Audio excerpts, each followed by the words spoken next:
Sejam bem-vindos a mais um episódio do Papo da Esporte. Hoje eu tô com dois convidados sensacionais e nós não estamos falando de qualquer convidados, não. Aqui é nível mundial. Muito obrigada pela presença, Eduardo Burr e César Barros. Obrigado, Dara, pelo convite.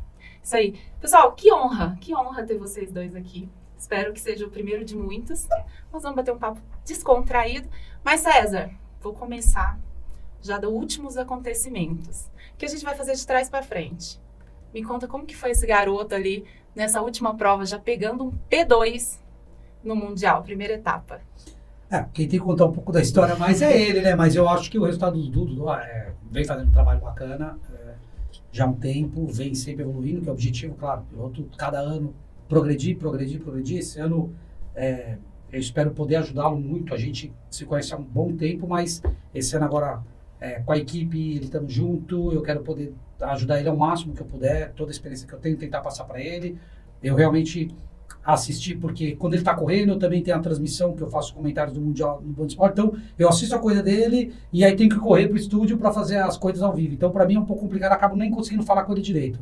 Mas eu acho que a primeira corrida eu acabei assistindo um pedaço, porque antes a gente não recebia os sinais, né, no Band Esporte que transmite, e agora está chegando o sinal do Mundial de R3 também, antes não chegava. Então a gente assistiu a corrida do estúdio, só não estava no ar, mas a gente assistia porque o sinal chegava pra gente. E a primeira corrida eu acabei assistindo ali. A segunda, a gente estava no intervalo das coisas, para mim foi um pouco mais complicado, eu não vi. E eu tenho certeza, pelo que eu vi, o pouco que eu vi da segunda corrida, ele vinha numa estratégia exatamente correta, como ele usou na primeira corrida, e deu certo. Só que aí veio... É complicado, você tem que traçar uma estratégia, uma corrida acontece de tudo. E às vezes você traça a estratégia e você acaba sendo lesado, porque você vê uma bandeira vermelha, que foi o caso dele. Aí ele, quando ele pensava que ele pudesse atacar faltando 2 voltas, a bandeira vermelha acabou a corrida. E aí você ficou na estratégia, a estratégia foi para água abaixo. Mas o Dudu foi a primeira corrida, eu acho que ele tem tudo para fazer bons resultados esse ano. O que eu puder ajudá-lo, esse ano eu vou me dedicar para ajudar ele. Dudu, antes de eu te apresentar, até para todo mundo conhecer, eu vou falar um pouquinho quem que é o César Barros. Eu já comecei conversando para a gente se soltar e quebrar o clima. Mas, aqui nós temos César Barros. Acho que eu vou ter que falar também, né? Todo mundo conhece o seu irmão. Ele é o irmão do Alexandre Barros. E o César, ele está na motovelocidade desde 1980, isso mesmo? Isso. Já com 4 participações no Wild Card do Mundial de Motovelocidade. Isso. Participação no SEV, que é o Campeonato Espanhol de Motovelocidade. E competiu no Mundial de 250 cilindradas no Moto2 em 2001. Isso. É isso mesmo, né? Sim. E hoje é comentarista no Band Esporte TV e um baita professor aí, coach, agora chefe de equipe também, né? Você que vai ser o chefe de equipe, dono de uma equipe, com o Eduardo Burr. Tá correto? É isso mesmo. Que currículo. É um resumo aí do que realmente eu fiz na carreira. Então eu tenho uma bagagem boa internacional. O Mundial, para mim, serviu de muita experiência. Uma temporada completa no Mundial de 250. Eu peguei, naquela época, para quem tem um pouco de memória, eu corri naquele ano, Marco Melandri, Daigiro Kato, que foi campeão do mundo, Randy Depunier, Guintoli, entre outros, o Fonsi Nieto, corria Sebastião Porto. Então era uma safra muito boa que tinha de pilotos e para mim era difícil, porque era primeiro ano, circuitos tudo novo, é muito diferente de hoje, né? Que você vai lá, consegue participar de vários campeonatos. Naquela época era muito difícil. Eu corri de wildcard, como você mencionou, nos GPs do Rio, né? De 97, 99 e 2000. O que é o wildcard? É convidado. Então o piloto... O que aconteceu? Em 97, só tentar contar uma historinha curta aqui. Em 97, a Honda fez um grande projeto de trazer as 125 RS, as 125 do Mundial, as mesmas corridas do Mundial. Imagina a Honda trazer as Moto 3 para o Brasil. Ela trouxe 20 motos daquela e criou uma categoria.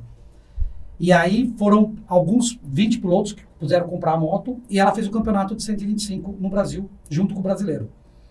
A gente corria, aquele ano era 97, as motos que vieram foram 94. Que em 96 a moto mudou completamente.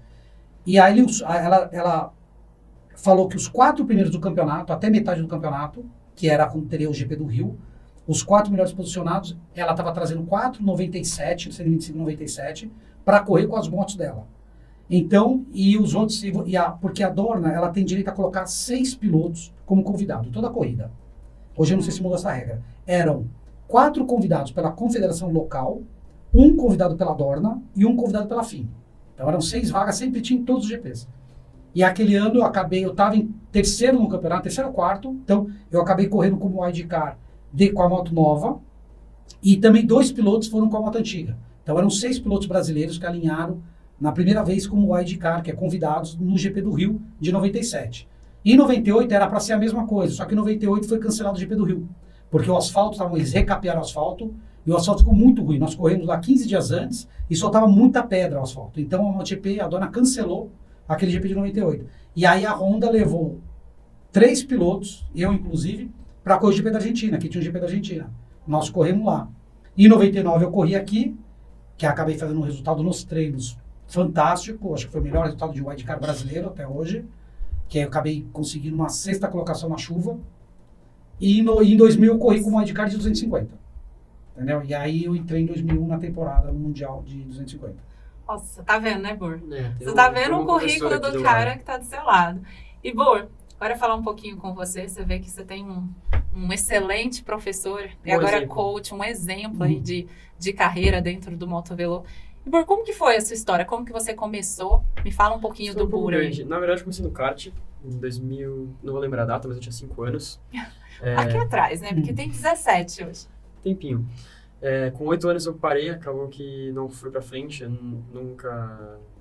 Não vou falar que não fui competitivo, só que não, a paixão sumiu um pouquinho, não deu vontade de continuar. E com 9 anos eu ingressei na moto, na época era Junior Cup, tinha a seletiva. Eles estavam escolhendo 2 pilotos que nunca tinham corrido e 2 que já tinham experiência. E eu fui um dos 2 que não tinha corrido, nunca posso falar, nunca teve experiência, nunca subi na moto. Então, acabei sendo chamado, o ano inteiro de graça. E aí foi lá onde começou, em 2016, começou tudo. E aí, de lá pra cá, cada vez evoluindo mais, melhorando, e agora no Mundial de R3. Hoje você é piloto oficial Yamaha, né? Sim, Você corre exatamente. também representando o Brasil. E quais foram as corridas, assim? Já tem algum título aí no currículo?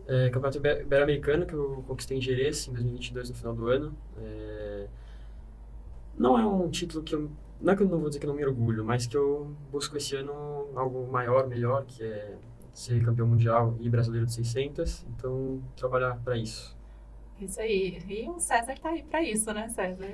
Eu pretendo passar toda a experiência que eu consigo do Dudu. Eu já fiz um trabalho junto na equipe do Alex de 2015 a 2019, né? Que a gente pegou uma geração, uma safra nova que começou, que andava na nossa equipe, começou como o Diogo Moreira, o Guilherme Brito, Kevin Fontainha, o Turquinho, o Enzo, tem o Lucas Torres também que passou, o Brian que passou também. Então, vários pilotos que passaram, que hoje, graças a Deus, estão aí tão fortes, né?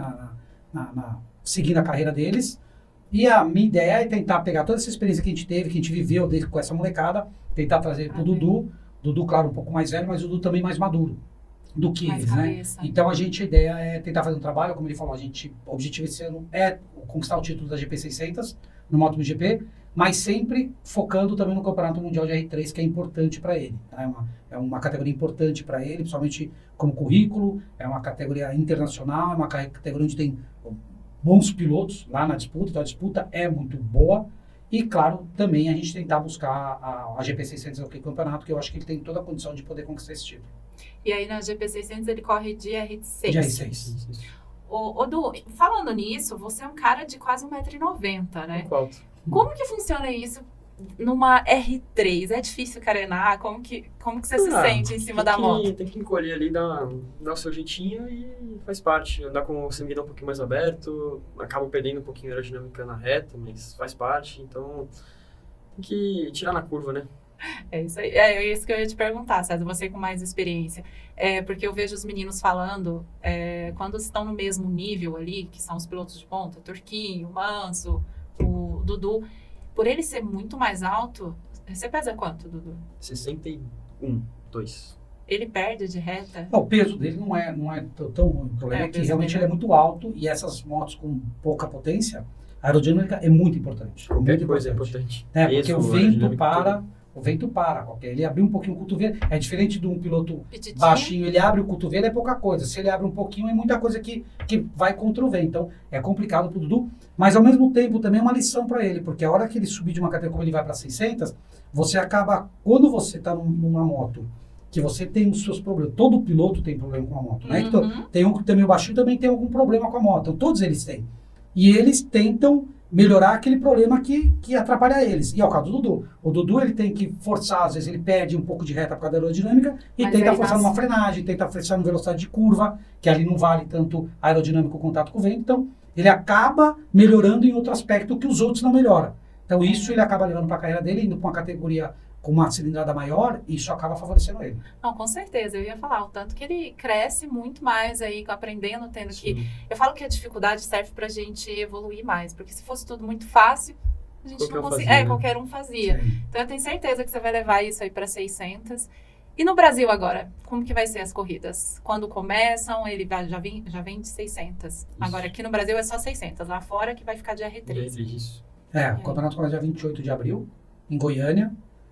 O Dudu já correu ano passado lá, fez algumas provas lá. Sim, algumas etapas. Se não me engano, foi quatro corridas. É um de Moto 1000, 6, né? Moto 1000 GP. Que é o campeonato brasileiro hoje, né? Uhum. E um regulamento muito parâmetro para dar a possibilidade de todas as marcas poderem ser competitivas. Então, é por isso que eu tive o intuito de entrar no campeonato, né? De montar equipe. Isso é uma coisa que eu sempre quis montar minha equipe. Eu trabalhei com a equipe com o Alex, eu era chefe de equipe, porque ele decidiu correr e alguém tinha que tomar conta dos bastidores. Então, eu fiquei chefe de equipe quando ele tinha equipe, ela de 15 a 19, e esse ano eu decidi montar a minha equipe. Então hoje eu tenho a minha equipe, que é a César Barros Racing. Hoje nós estamos com o Dudu na GP600 e o Maurício Júnior na categoria 1000. E ainda ter mais 2 pilotos para entrar, que o nosso objetivo é ter 4 pilotos na equipe. E eu acho que esse parâmetro que tem de igualdade, porque lá a gente tem uma grande disputa. Ano passado o Dudu teve boa disputa com o Kaká Fumaça, que era corrida de Kawasaki. Então você vê que ali é importante o piloto evoluir, porque a ideia é sempre deixar as motos mais competitivas entre elas possíveis.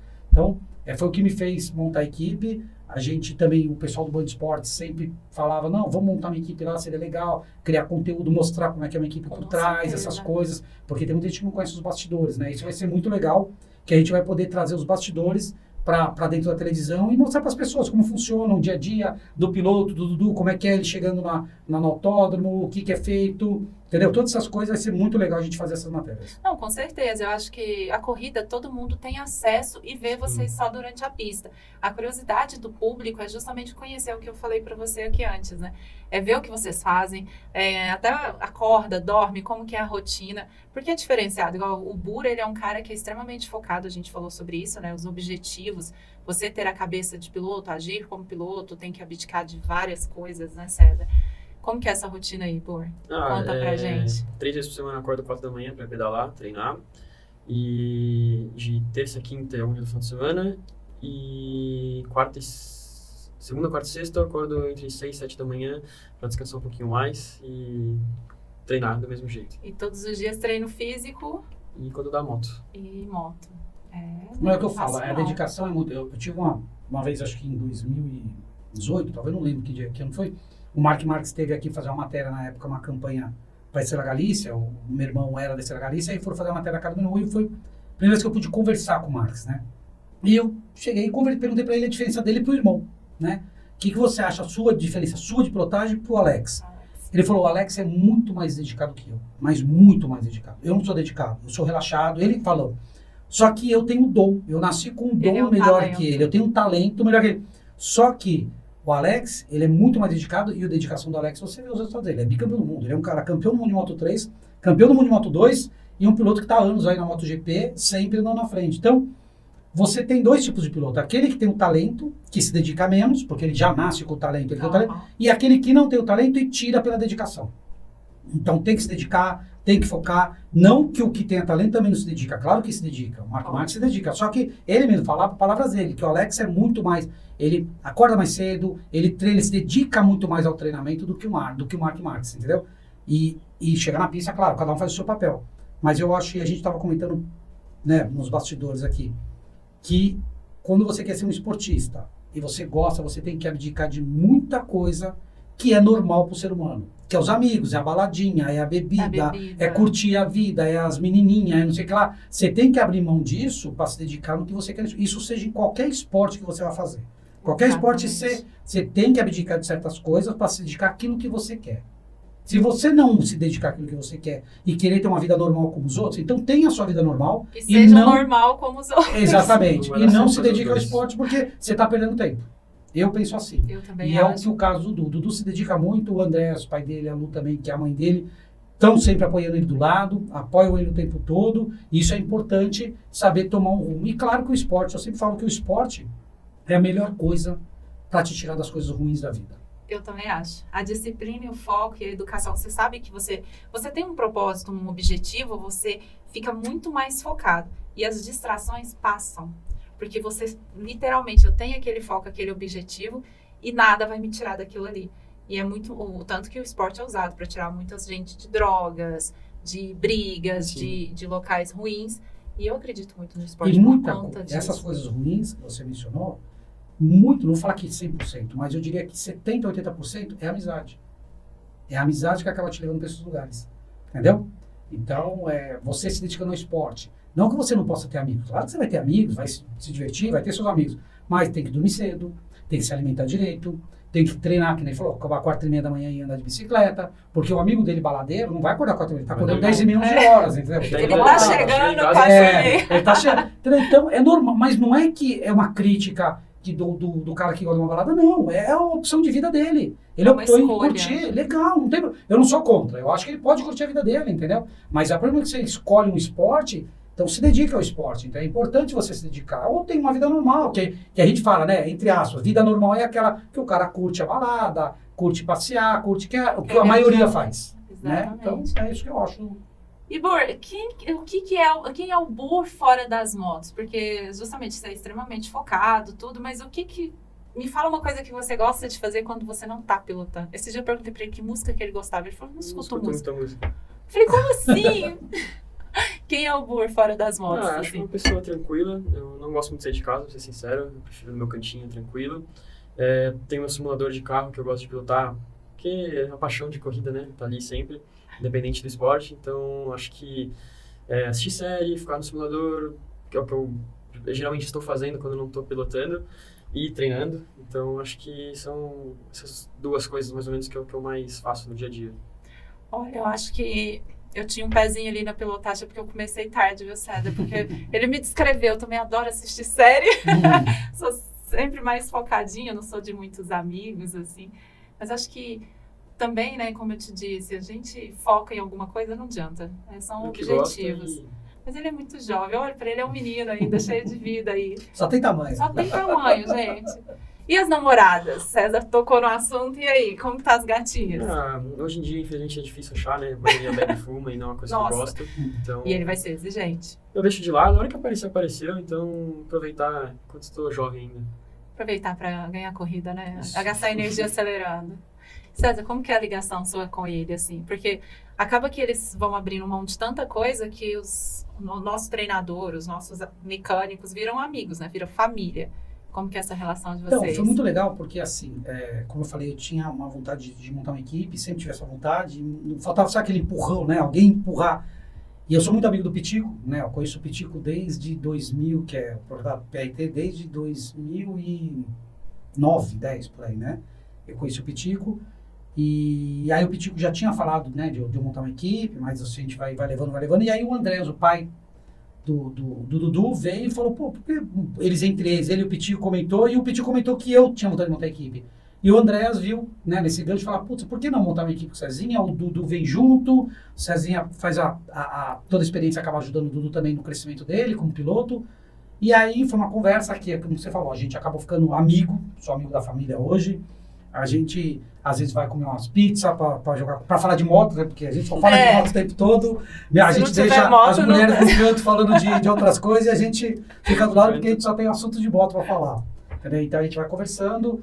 E é legal, porque é uma família que acabei ficando amigo, uma família muito legal. Acabei viajando também de moto pra Goiânia com o Andrés e com o Lino, né? Com o Luciano, que é amigo nosso em comum. Que acabou, é um piloto que acabou fazendo curso de pilotagem comigo e que depois eu descobri que era amigo do pai do Dudu, que é do Andrés há muito tempo. Então, era um amigo em comum. A gente ele é filho único, né? É filho único. Então, e aí a gente foi para Goiânia, então, e hoje a gente tem uma relação muito boa. A mãe dele também, lá em Goiânia, a gente acabou tendo uma conversa, a gente bater muito para todo dia ter que jantar, então a gente vai conversando e você vai conhecendo mais as pessoas. Então, é uma família realmente extraordinária, uns pais que apoiam muito ele, que é muito importante, né? Tá junto, apoiando ele. Nossa, eu vejo o quanto os pais dele... Eu tive com você lá na R3 Horas. Sim. O pai dele com ele, assim, a gente até brincou, ele ficou bravo, tá? Porque eu fui entrevistar ele, o pai dele fez participação especial. Ele, ô pai, não atrapalha. É quase um irmão hoje em dia. É Não, verdade. é um menino junto com É ele, né? verdade. E a sua mãe aqui, conversando com ela um pouquinho antes, é uma apaixonada, é uma mãe coruja. E que bom, Sim. Bur, porque se não fosse eles te apoiar, você Nada também não ia teria conseguir. certo. Então, a família é muito importante, né? E que é legal deles que, assim, mais aluno do que o André já fala até. Porque filho único, né, é complicado, né? Porque você põe num vidrinho ali, ninguém encosta, ninguém pode chegar perto, né? E não é o caso, eles deixam muito ele à vontade, que é importante para a maturidade dele. Ele tem uma cabeça não de Então- 17 anos. Então, o ano passado, eles tiveram a experiência de ele ficar sozinho na Europa, isso foi muito bom para ele. Então, eles também contam a história que isso é bom. Ano retrasado, na verdade. Ano retrasado. Eu morei lá em 2022. 22. E aí ele se virou, né? Porque ele precisa chegar uma hora que ele tem que se virar também, né? Então, isso foi muito bom para ele, amadurece muito a pessoa. Qualquer pessoa, quando acaba ficando sozinho, você acaba amadurecendo muito, né? Você não tem ninguém ali, você tem que resolver sua vida. Se vira. Então, essas coisas, cada ano que passa, ele vem evoluindo, vem tendo uma maturidade muito maior. E também graças aos pais que estão fazendo esse trabalho bacana com ele. Ô, Bur, você já parou para pensar? Inclusive, eu quero até perguntar pro César como que foi isso. Hoje eles têm tudo. Cobertor de pneu, toda uma equipe, todo um preparo para você Aí. correr. Como que era isso em 1980, César? Me conta Não, então, como que era o era grito muito de largada. engraçado, porque a gente caiu no mundo da moto por acaso, né? Meu pai tinha uma paixão por motos, mas era ciclista. E a gente acabou entrando no mundo da moto, meu pai sempre gostou e acabou fazendo a moto. Mas eu lembro que minha mãe chegava, era muito engraçado, sábado à noite ela fazia aquelas jarras de suco de 10 litros e fazia pão de forma de lanchinho. Nossa. Era um piquenique, a gente ia para Interlagos com um piquenique. Claro que eu e meu irmão a gente ia para correr, mas, putz, ia 10, 15 amigos da rua. E aí minha mãe fazia aquele piquenique no box, porque o box tinha antes uma mesa, né? O box tinha uma mesa de cimento, então punha as coisas ali, o lanchinho e tal. Para minha mãe era uma diversão, era um domingo no parque, só que era Interlagos. E ali a gente foi levando por um acaso. Eu falei, não teve nada programado. Meu pai nunca almejou que a gente fosse chegar no Mundial, nunca imaginou que a gente fosse chegar lá, né? A gente tem uma história que meu pai pegava a gente, eu com 8 anos, a gente ia comprar uma revista, que até hoje existe uma das melhores revistas de moto, que se chama Moto Sprint, uma italiana. A gente ia na Avenida Europa, aqui em São Paulo, no Sá Jardim, comprar a revista, porque era a única banca que tinha aquela revista no Brasil, que lá era semanal, mas aqui chegava um mês depois. E meu pai ia lá para comprar a revista para olhar as motos, porque não tinha internet, não tinha televisão, não tinha nada, para olhar os desenhos das motos, para copiar a pintura das motos na nossa mobilete, o design das pinturas. Então, porque meu pai não entendia nada, meu pai era eu vi açougueiro. que a mobilete de vocês era a única que foi monoposto? Monochoque. Monochoque, Isso aí. monoposto. Monochoque, que era... Foi meu pai que fez. Seu pai fez uma Um suspensão. chassi e monochoque para ela. Cara, tá É. vendo? Seu pai, ele é mecânico? Nada. Vocês Meu pai é foram... açougueiro, meu pai cresceu cortando carne, dono de açougue, e tinha uma paixão pela moto. Só que meu pai sempre foi um cara muito meticuloso, um cara que fazia as coisas bem feitas. Então, quando o tal de Serginho, né, que foi o Serginho da Caloi, que acabou levando o Alex para esse mundo da moto, meu pai falou, tá bom, se é para fazer, então nós vamos fazer direito. E aí, meu irmão, a primeira coisa do meu irmão foi com uma mobilete normal, standard, com bichoque atrás, tudo. Porque meu pai corria de bicicleta pela Monarch, né? Os antigos, acho que vocês não lembram. Os antigos lembram dessa marca. Eu lembro, eu tive uma bicicleta. Eu conheço, mas nunca tive. E tinha o Caloi, eles eram concorrentes, né? E aí, mas treinavam juntos, em Interlagos. Toda terça-feira tinha treino de bicicleta e de moto. Era de manhã de bicicleta, se não me engano, e à tarde era moto. E aí, Serginho Caloi estava importando a marca, porque a mobilete é uma marca francesa. Uhum. Tava importando, quem ganhava tudo era uma marca PUC naquela época. Que era o San Diego, que tem uma loja na Pompeia, Zezinho.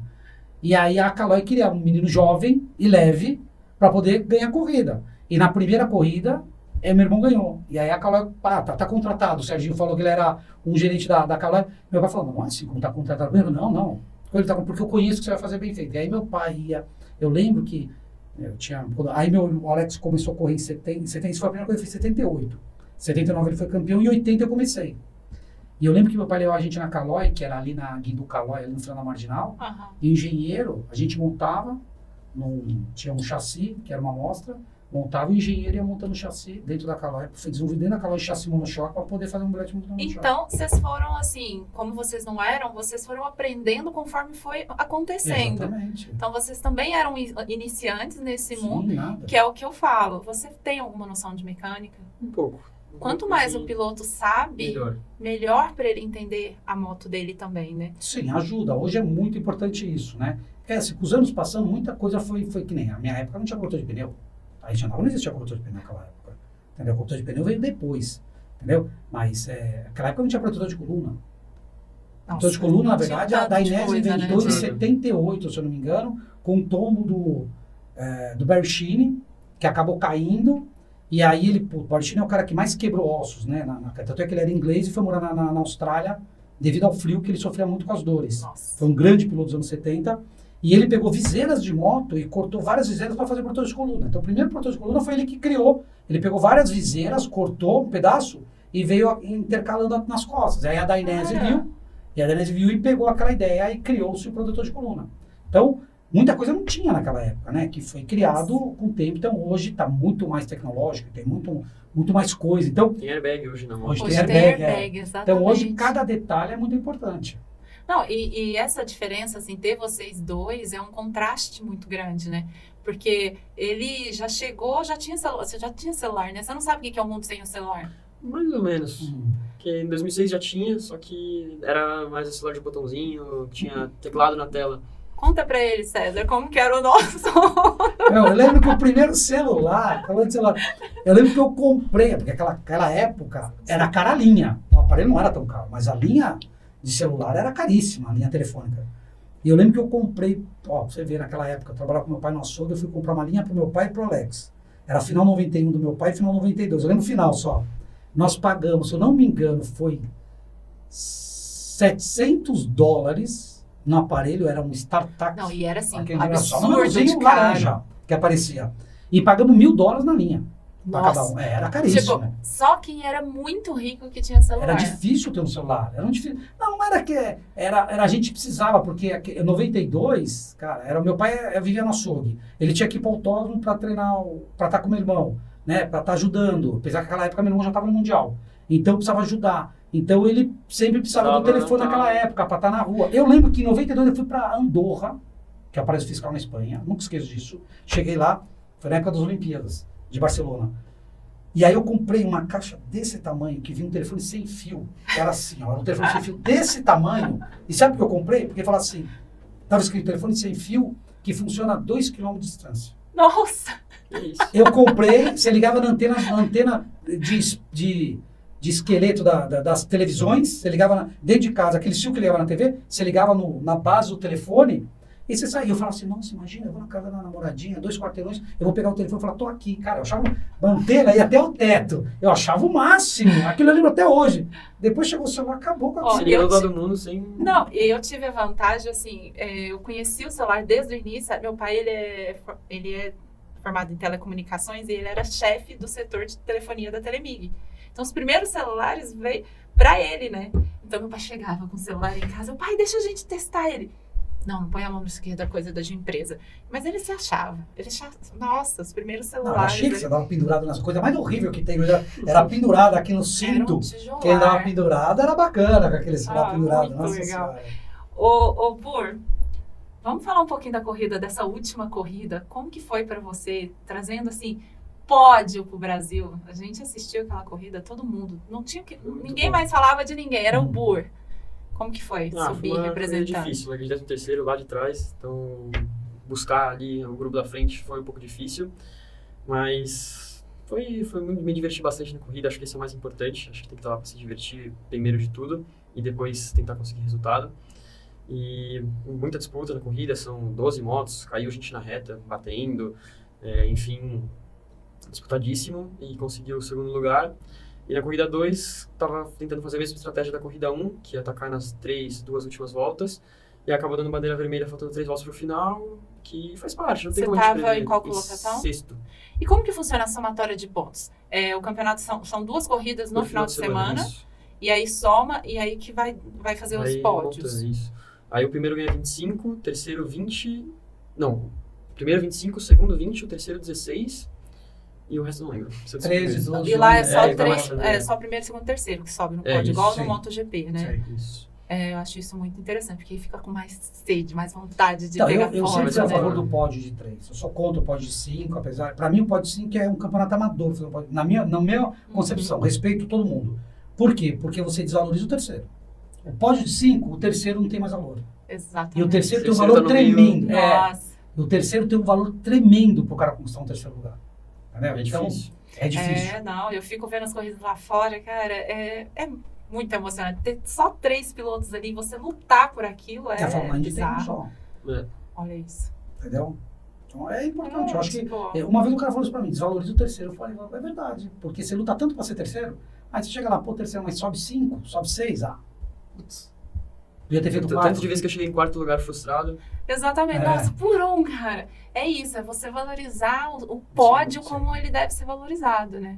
Eu assisti uma série, não era série, é filme, dos caras que saíram do videogame e foram pra corrida, correr de carro. Da Gran Turismo, né? Isso, Gran Turismo. Que ele fala, assim, que ganhar o Le Mans lá é, tipo, conseguir o mais top, maiores feitos. os maiores feitos E da é verídico, história. falar na história, é verídico. Não, é História muito do cara. legal. Eu tô viciada em documentários, séries e filmes de corrida, né? Muito bom. Me Também apaixonei. E aí você começa a entender a mente dos caras, você fala assim, é outro nível. É por isso que eu admiro. É por isso que eu Eu acho que dou, corrida assim, de endurance valor é pra pior do vocês. que moto. Corrida de endurance de moto, de carro, qualquer coisa, porque tem que estar mental muito forte, porque você fica 24 horas ali, você não pode sair, não pode tirar atenção, tem que estar ali focado o tempo todo. Falando em endurance, qual foi o erro que vocês cometeram naquela corrida que eu estava lá? Porque eles estavam assim na ponta, brigando, César. Foi um desentendimento de... Eu tinha no... Como é que fala? Pit stop box, não. Não, regulamento. Ah. Regulamento. É verdade. Falava uma coisa, mas era outra, depois, aí dá uma confusãozinha. Mas enfim, a gente fechou em primeira a corrida. E o que acontece? Se eu tirasse um pouquinho a mão, eu não abriria mais uma volta, fecharia naquela. Acabou às 3 horas e 21, você tem que dar mais uma volta. E eu passei antes de encerrar o cronômetro, passei faltando 10 segundos. Então dei mais uma volta e abri mais uma, dei mais 2. E aí o que acontece é o seguinte, se eu tirasse a mão, o Ourinho que estava em segundo ia abrir essa última volta, e na minha concepção eu também teria que dar essa última volta. Eu teria que fazer essa mais uma e mais uma.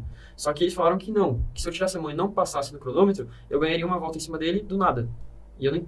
na minha cabeça não entra isso, então... Olha, pra mim, É a louco. coisa mais difícil de entender é a endurance. Porque, César, eu fiquei tentando, eu juro pra você, eu falava, gente, não é possível. Eu não conseguia entender as contas e as estratégias, assim. Porque uma coisa é você fazer uma corrida e chegar, né? 20 voltas e ter o primeiro, segundo, terceiro.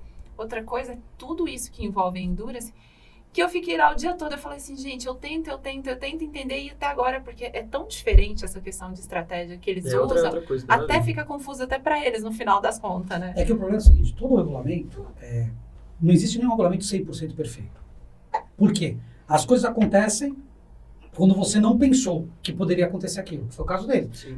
Com certeza, por ano que vem, o regulamento será diferente e vai pegar o que aconteceu e vai explicar direito como vai funcionar. Isso é normal em qualquer esporte, em qualquer regulamento. Todo ano, você agrega coisas no regulamento, você muda para melhorar, para se tornar sempre cada vez mais competitivo. Então, não se pensou no que aconteceu com eles e houve esse problema, tá? Eu acho assim, a direção de prova tá certa porque se baseou no regulamento. Porém, é um regulamento que você tem falha no que diz. É que pelo Eu posso regulamento- pensar, interpretar de um jeito e você de outro. E foi o que aconteceu. Foi o que aconteceu. Basicamente, porque pelo regulamento, se eu tô em primeiro, mas tiro a mão, o Ourinho me passa, eu vou pra segundo, ele passa antes do tempo acabar e eu passo quando o tempo acabou, ele teria que dar mais uma volta, abrir a última volta e acabou a corrida. Eu teria só que dar mais uma volta. Então, como é que eu tô disputando com a pessoa e do nada eu ganhei uma volta em cima dela?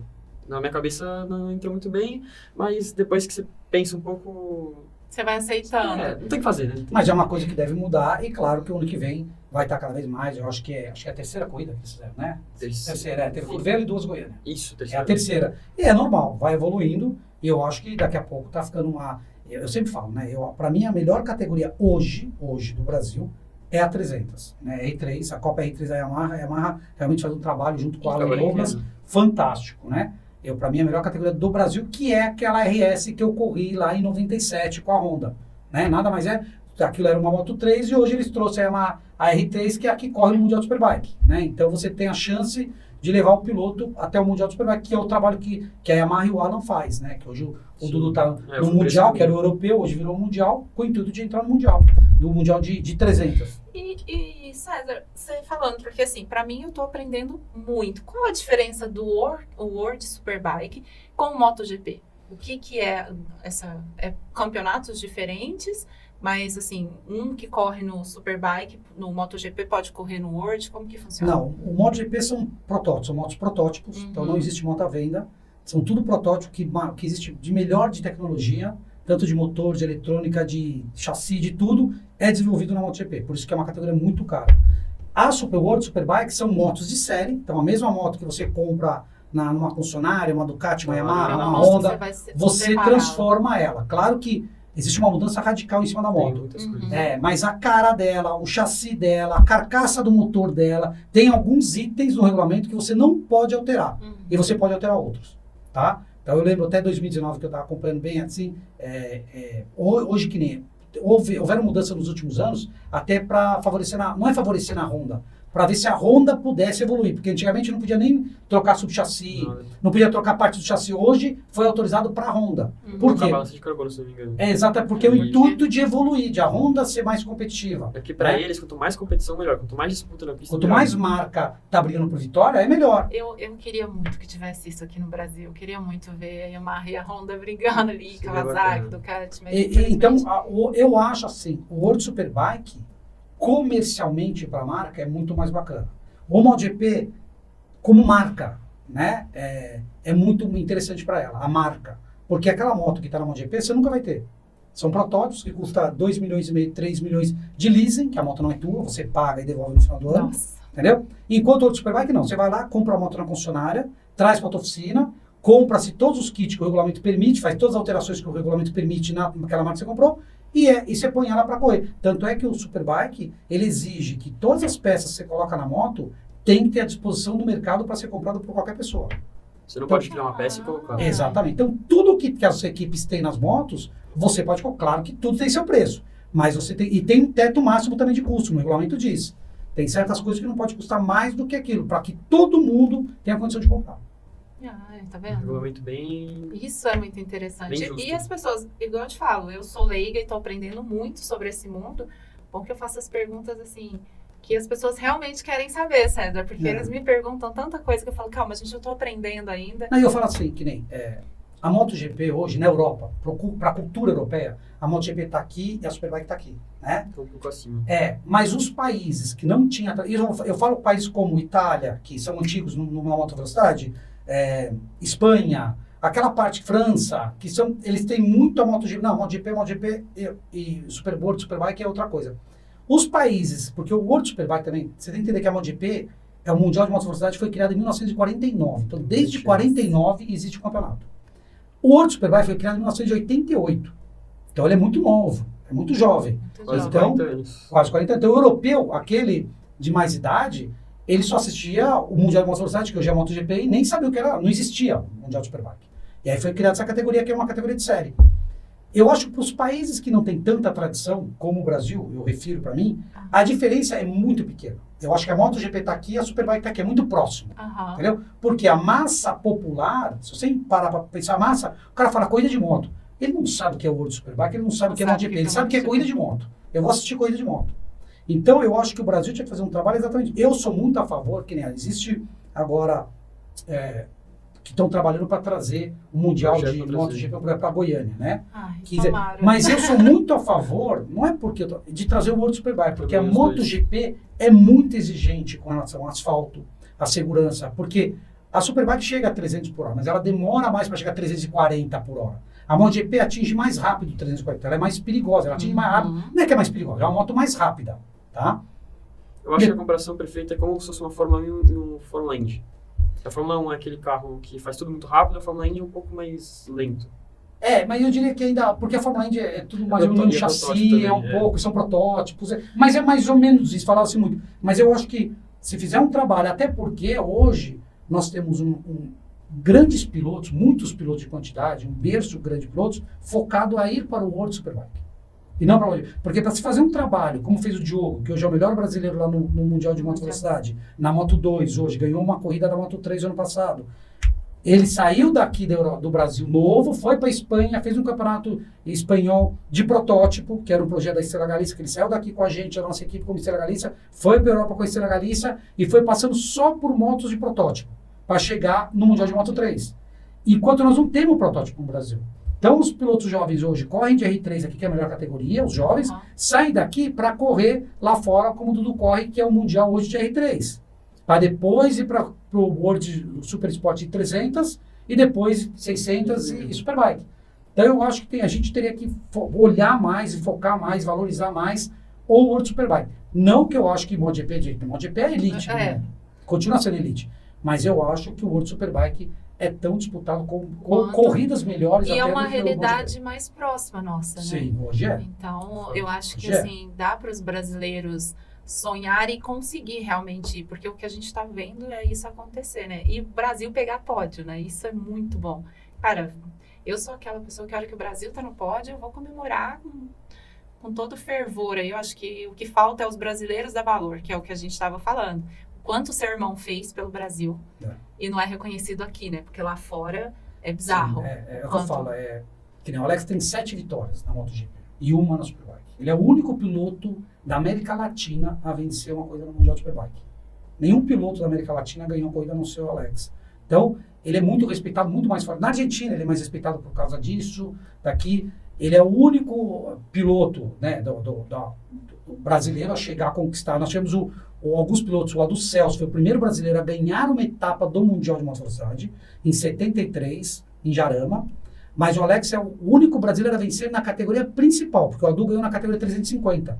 Ele foi o único brasileiro que chegou na categoria principal. O Alex né, foi o único que chegou na MotoGP. O único que chegou na principal foi o Alexandre. Ninguém mais chegou na categoria principal. Você tem como exemplo, a gente pega o Ben Spies, que é um cara que foi campeão do mundo de Superbike. Tá? Ele tem menos vitória que o Alexandre. O Colin Edwards, na MotoGP eu falo, tá? O Colin Edwards, ele é campeão do mundo de Superbike, ele não tem nenhuma vitória na MotoGP. Entendeu? Então, o próprio Nick Hayden, o Nick, se eu não me engano, ele tem 6 vitórias, ou 7 vitórias, quase igual ao Alexandre, de vitórias. Então, essas 7 vitórias do Alex é muito valorizada, que aqui no Brasil não se valoriza. Lá fora é muito... Que nem agora tem corrida em Assen daqui de uma semana e meia, 2 semanas, se não me engano. E lá no túnel que você entra pra pista, tem todos os nomes dos pilotos que ganharam lá de todas as corridas de MotoGP. E você entra lá, tem o nome do Alexandre Barros lá numa plaquinha. Que mostra isso pra um gente, um Dur. lugar A hora que fora. vocês estiverem passando, filma, mostra, manda pra gente, porque isso é muito legal. O Manso teve aqui, ele falou muito do Barros lá. Que ele fala, cara, o pessoal realmente Você tá lá e fala, você é respeitam. brasileiro... Você é brasileiro, eles já falam sobre isso. E aí a gente não vê o quanto ele foi muito importante pro Brasil, e ainda é, né? Porque deixou um legado, uma história. E eu mesma vi o Alexandre Barros, mas nunca conversei. Eu morro de vergonha de falar com ele. Não, é o que eu falo, eu sou muito... Primeiro, eu sou irmão, sou um baita amigo dele, né? A gente... ele com 15 anos foi pra Europa correr. Então, a gente era muito grudado. Nós somos em 3, eu, ele e minha irmã do meio. E aí ele acabou indo pra Europa. E eu perdi o contato. Ele dormia no mesmo quarto, aquela coisa de criança, né? E eu fui a voltar a viver de novo com ele quando eu fui pro Mundial em 2001. Porque até então, ele foi pro Mundial, teve a vida dele lá, ele vinha só no final do ano, ficava 3 meses aqui praticamente, e voltava pra Europa. E depois ele casou em 93, casou jovem, tudo, e depois a gente meio que, ele tinha a vida dele, eu tinha a minha. E em 2000 a gente voltou a conviver um ano junto, porque ele tinha já um apartamento lá e eu acabei morando com ele em Barcelona, lá com ele no mesmo apartamento. Então a gente treinava junto todo dia, a gente fazia as coisas tudo junto, entendeu? Então eu voltei a viver, a gente voltou àquela amizade de criança que a gente tinha. E voltou a estar muito junto. Eu falo pra ele, eu sou muito fã dele como piloto, meu irmão. Só o dia que puder ter a oportunidade de ir com ele num paddock, ou da Superbike, ou da MotoGP, você vai entender O tamanho que ele é. Entendeu? Aqui a gente fala de fora porque a gente não tem aqui. Mas lá, eu já fui no paddock de MotoGP sem ele e fui com ele. Eu conheço muita gente ainda que tá lá ainda, né? Tem um pessoal ainda que eu conheço. Mas com ele é muito, as portas se abrem em todos os lugares. Todas as pessoas cumprimentam, até hoje pessoas querem fazer foto com ele. Então ele é muito querido lá fora, porque ele deixou um legado muito bom. Ele foi um cara que nunca brigou com ninguém, com pilotos nenhum. Existia rivalidade, mas não existia briga. O único cara que ele teve um atrito realmente sério foi o Kenny Roberts Jr., que na corrida da Alemanha, quem procurar vai ver, a corrida da Alemanha em 2000, o Alexandre ia ganhar aquela corrida. Ele veio lá de sexto, passando todo mundo, ele tá pra ganhar. E acho que na última volta, o Kenny Roberts entrou por dentro, deu um chega pra lá nele, jogou ele fora. Ele ainda voltou, terminou acho que sexto ou sétimo. E aquilo ficou engasgado, porque quem é piloto sabe, né? Você não xinga, não fala nada, mas um dia tem volta. Piloto de moto é assim. É tipo história Valentino e Mark Piloto Marques. de moto ele não briga. Que Isso, mas a gente vai se cruzar na pista. Tanto é que o Alex contava pra mim que depois disso, até nos treinos, quando o Kenny Roberts olhava e via que o Alexandre vinha, ele abria no ponto de ir na linha branca pra deixar passar, porque ele sabia. Ele vai dar em mim, porque o piloto tá preparado. Quando você dá em alguém, você vai tomar. Você vai esperar a volta, entendeu? E depois o Alexandre, em 2001, ganhou lá, né, na Alemanha, no mesmo circuito. Então foi a única rivalidade que teve, mas depois acabou essa rivalidade, ficaram amigos, e o Alexandre teve uma relação muito boa com o Valentino, porque o Valentino, quando começou em 96... Eu ia te falar, que corrida que foi aquela? Que o Alexandre ultrapassa o Valentino, ele estava em quarto. É uma corrida que todo mundo fala, ele ultrapassa, ele começa a brigar, ultrapassa o Valentino, ultrapassa outro piloto que eu esqueci o nome, ficou famosa essa corrida, por conta das ultrapassagens do Barros. Deve estar falando do ano de 2002. Das ultrapassagens do Barros. Aquele GP, para mim, foi que ele ganhou, não foi? Não, aquele foi segundo, porque foi segundo, mas ele ia ganhar aquela corrida. Em 2002, ainda existiam alguns pilotos que... Foi quando a MotoGP entrou, quando foi criada a MotoGP. Então, as equipes oficiais eram 4 tempos. E as equipes satélites andavam com a 500, 2 tempos ainda. Que era uma diferença absurda. Era uma diferença absurda entre moto, né, as duas. A 4 tempos andava muito mais. Né? A 500 ela era muito mais arisca, não tinha eletrônica, não tinha nada. Você tinha que tomar muito cuidado, você podia frear mais dentro, porque ela era mais leve, mas quando ela não tinha tanto final como a 4 tempos, então a 4 tempos era muito melhor. E naquele GP, o Alexandre larga, ele está ali em quarto e quinto, e ele faz a sequência de Assen, que é uma pista que ele sempre andou muito rápido. Ele passa o Max Biaggi, que era o piloto de fábrica da Yamaha, e o Valentino, que era o piloto de fábrica da Honda. Ele passa por fora. Passa um por fora, passa o outro por fora, e na frenagem da Shinkane, ele passa o Kenny Roberts, que era o piloto oficial da Suzuki. Foi sensacional. Só que a hora que ele entrou na reta, os 3 passaram de uma vez de motor ele, entendeu? E aí ele foi disputando com o Valentino até ao final da corrida. O Valentino ganhou, ele foi segundo. Mas é muito legal as palavras do Valentino, porque o Valentino foi um cara ele respeitou muito o Alex durante toda a carreira. E ele fala, hoje eu aprendi a fazer as curvas de Assen com Barros. Nossa. Porque eu não sabia, eu nem imaginava que pudesse fazer tão rápido como ele fazia. Não, eu não sei eu aprendi muito atrás dele. É bizarro essa. Assiste. Eu assisti recentemente, novamente. Não sei quem comentou e eu fui lá. Foi muito legal. Não, é um negócio assim, é bizarro. E eu falo, tem umas corridas que eu acho que o Alex merecia ter ganhado, sempre batendo até Barcelona.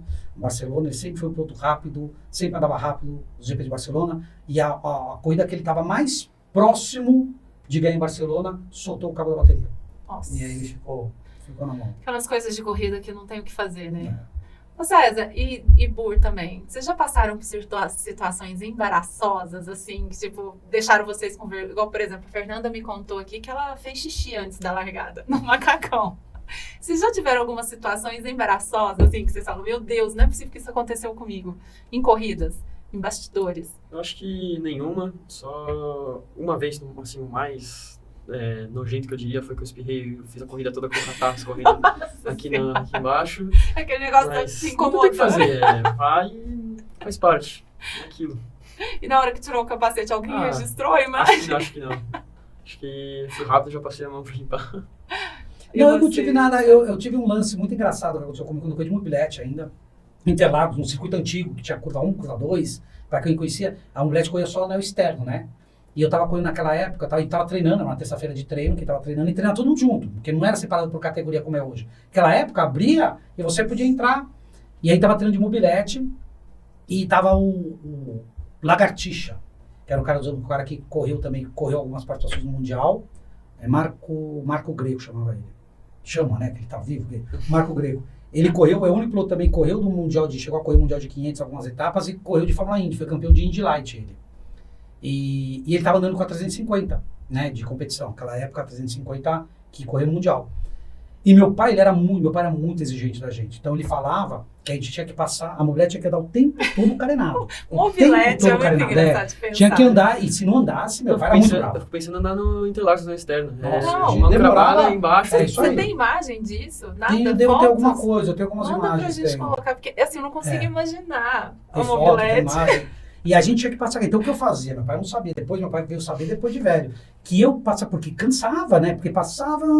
Quando chegava na reta oposta, eu dava aquela esticada assim pra poder, porque as costas doía. A lombar De já não tanto tava passar aguentando. doía. E aí quando fazia o café de novo, toca, carenar de novo, porque ia passar na muleta. E esse dia eu tava usando, foi acho que o meu primeiro treino, um dos meus primeiros treinos, e eu tava usando um capacete que era número 1. Então ele tava meio folgado o capacete. E eu passei, e o capacete foi subindo. E eu falava, não posso sair da carenagem aqui. E o capacete foi subindo, até que ele chegou na minha vista. E eu não enxergava nada. Eu não enxergava. E eu não podia levantar, porque meu pai era bravo. Eu falei, não, se eu levantar, meu pai vai me bater. A hora que eu saí E daqui, eu não vou apanhar. enxergava nada. E aí eu lembro assim, eu falei, putz, eu não enxergo nada. Peraí, tem a curva 1, aí tem a zebra, né? Então eu vou sentir subir em cima da zebra. E aí eu diminuo e paro, né? Eu falo, não tem problema. Só que eu não senti a zebra. Porque eu falei, eu tenho que sair da pista, porque o lagartixa vai vir com a moto muito mais rápido e vai bater em mim. E eu criança. E aí eu lembro que eu não senti subir na zebra, e quando eu senti, eu já tava ralando no muro. Ralei toda a mulete no muro, caí. Aí meu pai veio pra ver. Naquela época não tinha resgate, não tinha nada. Meu pai veio lá pra ver. Quando ele chegou, eu tava chorando, recolhendo as peças no gramado. Meu pai falou assim, o que aconteceu? Eu falei, não, pai, aconteceu. E ele ria. E eu olhei e falei, pai, você não vai brigar comigo? Ele falou, não, filho, imagina. E eu tava esperando, eu falei, nossa, eu vou tomar uma porrada dele aqui, porque, meu, quebrei a mobilete inteira. É aquela coisa, tomara que eu machuquei por não apanhar. Exatamente. Foi a coisa mais engraçada que eu passei na minha carreira, fala isso, mas esse dia, eu lembro até hoje a sensação que eu tinha, eu falei, eu tenho que sair da pista, porque ele vai bater em mim, o lagartixa vai bater com a moto em mim, e eu não posso bater, eu não posso cair, porque se eu cair, meu pai briga comigo, porque quebrou as peças. Ô César, e você falando assim, seu pai, como que era a sua relação assim com... Porque os pilotos são extremamente competitivos, eles são competitivos na vida, né? Desde quem escova dente primeiro. Como era você e o Alexandre? O Alex? Então, nós temos uma corrida engraçada, porque a nossa mobilete, meu pai tinha feito um pedal do lado direito, era o pedal de freio do lado esquerdo, era o contrário, né? E do lado direito, ele fez um pedalzinho, para quem é dos anos 80, anos 70, que tinha mobilete, o pessoal punha o sarachu, que era o famoso dimensionado, e pisava no sarachu, porque o que acontece? O motor mobilete é um cilindro, só que ele corria assim, né? Porque ele tinha correia, com a polia ele ia para trás. Então, se você jogasse ele um pouco mais para frente, ele tinha um estágio 2, vamos dizer assim, né? Ele era estágio 2. Então, todo mundo pisava no escapamento, porque você empurrava. Só que com o tempo, você pisando no escapamento, você quebrava. Ali na boca do motor, você quebrava, porque é normal. Então, meu pai inventou um pedalzinho, que a gente tinha, que a gente pisava no pedal, como se fosse um pedal de freio. Pisava, que era uma alavanca que empurrava o motor, não pegava no escapamento, empurrava o motor para frente. Que meu pai falava assim, só pode usar na subida, que era para você poder subir mais rápido. Então, quando a gente fazia a curva 3 e a curva 4, que vocês não sabem qual que é, mas a curva 4, desculpa, a curva 4 entrava, você fazia a curva 3, e aí, quando você subia, emendava com a junção. Então, quando passava ali na junção, tinha até uma mancha no asfalto, eu falava, aqui vocês vão pisar no pedalzinho, e vai até, mais ou menos, até o café. Quando chega no café, você tira, porque aí ela já embalou. Ela embalou, né? Ela embala. Não, era dentro do regulamento, aquilo não era fora, valia aquilo. Mas para você ganhar força na subida, né? Porque a subida, você chegava na subida, ela morria. Então você dava aquela, e subia. E aí essa corrida estava aí menor. Diz ele, eu não lembro disso, que nós apostamos R$50, né? 50 reais, não, 50 cruzeiros. Era cruzeiro, sei lá, que vale um sorvete na época. Ele fala isso, eu não lembro.